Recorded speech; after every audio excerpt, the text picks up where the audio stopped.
Okay guys, I'm going to give you guys an update on the Tahoe. Time for my first oil change, time for my second oil change.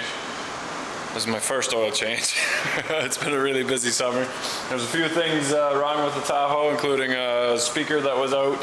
To get the door panel off, it's just pulling this cover off around your lock switch, and then there's one bolt back there that has a 7mm screw, and then taking this cover off around your door handle.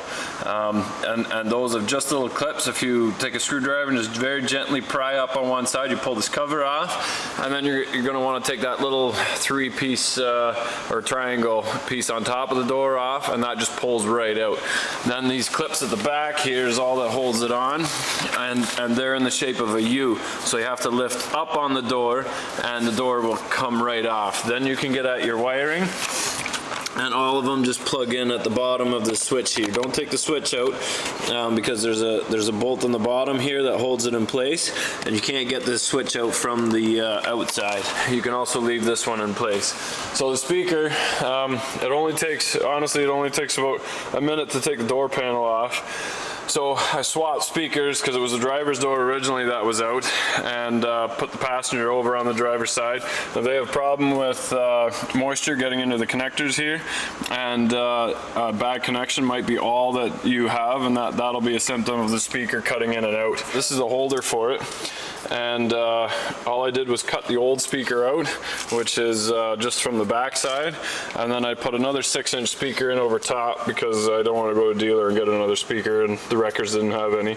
So I just cut little tabs out the side. I silicone the speaker in on the back side for the vibration so I don't get a rattle, and then I just cut little slits in here, folded the tabs over in 4 spots.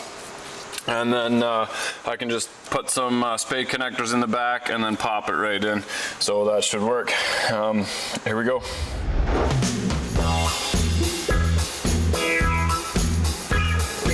Oh, that sounds awesome!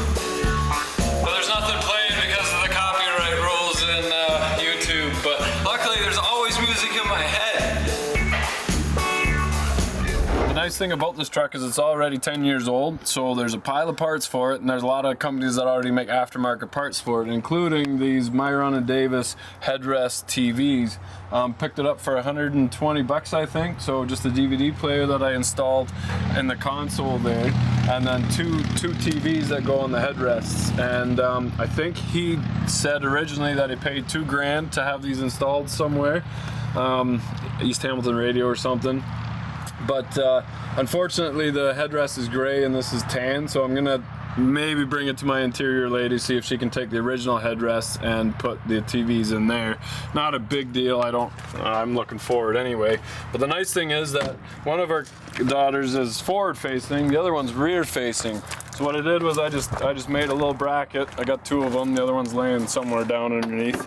And I'm able to put the headrest on the back headrest here. So the nice thing about these seats is when they fold forward, the seats, the headrests go back. And I just made that little pipe, and I slide it on. I just tap 2 little 3/4 inch, quarter inch bolts on there to lock it in place. Slide it, and it locks in place like that. I tighten it, I just plug it in, and now my daughter has a rear-facing TV to keep them both happy. Once she gets forward-facing, I'll just pop my headrest out of mine and then run the cable up to it. The cable's just underneath the seat here somewhere. Just plug it in, and in less than 2 minutes, we have TVs for the girls on the long trips. We don't let them watch on little quick trips, but this is the control unit right here. Very simple. I just pulled the console out, and the wires are run underneath with a direct fused wire going up to the battery. It's one remote to run the TVs from here, and it's nice with the back facing the rear facing TV because I can see it in my mirror, so I know exactly what's going on and what they're seeing. They do the headphones are wireless and run off AAA batteries. The only problem is the girls are really too young yet to have these on their head, so I only took a quick look at it, and I'm not sure how to wire the audio. There's no output on that audio to be able to plug into an input for the stereo. Like, I don't mind listening to the whatever's on TV over the car stereo, but it's nicer for the girls. So if anybody has this system or knows how to do that, just reply to me or reply to the video and let us know how to do that, because it would be nice. I still have to get some new foam for the headphones because they were beat up pretty good when we got them, but 150 bucks, you know, for a quiet ride, well worth it. So follow a variety of projects that include conversions and repairs to anything from Ferraris to chainsaws. And check out the Take Boss, my newest invention that's coming to market.